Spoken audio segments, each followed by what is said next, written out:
शुभ सकाळ पिलाମାନେ आज आमे भूसंबल विषय रे पढिबा।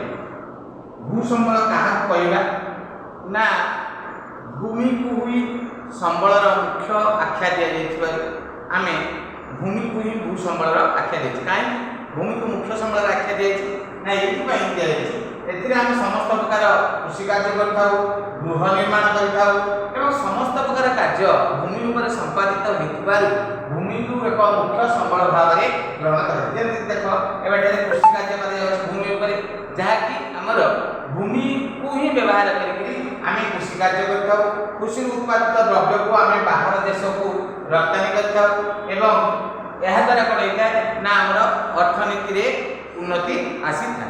भूमि द्वारा कौन होता है देख पे भूमि द्वारा मनुष्य निजर सामाजिक और अर्थनैतिक अभिवृद्धि भूमि पर निर्भरशील।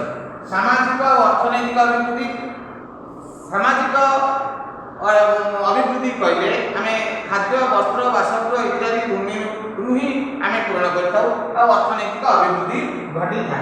तेणु भूमि को एक मुख्य संबलर आख्या दि जापर आम पढ़िया पिला भूमि को किपर भाव में विनियोग कर भूमि को विभिन्न उद्देश्य रखी आम व्यवहार कर जथा आम कहवा भूसंबल विनियोग पढ़ा कौन ना भूमि को आम किपर ना खाद्य वस्त्र आ बासगृह इत्यादि आवश्यकता को पूर्ण करिवारे जोटा कि मौलिक आवश्यकता आम मैंने जानिचे ताहा को पूर्ण करिवारे आम भूमि को व्यवहार कर। यह भूमि प्रथम बिंदु।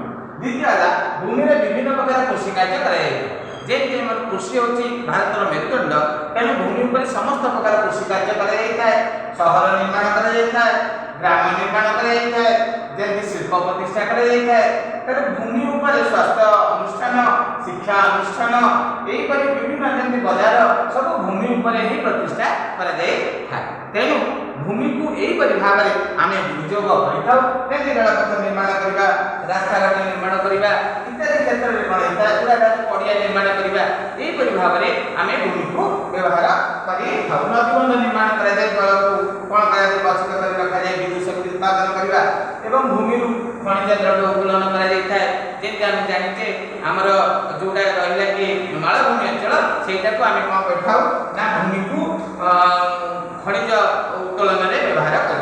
पे तुम भूसंबल विषय सम्यक सूचना मुझे क्वेश्चन कर तुम व्हाट्सएप सेंड करी तुम यार आंसर लिखी मोर व्हाट्सएप सेंड कर। Thank you.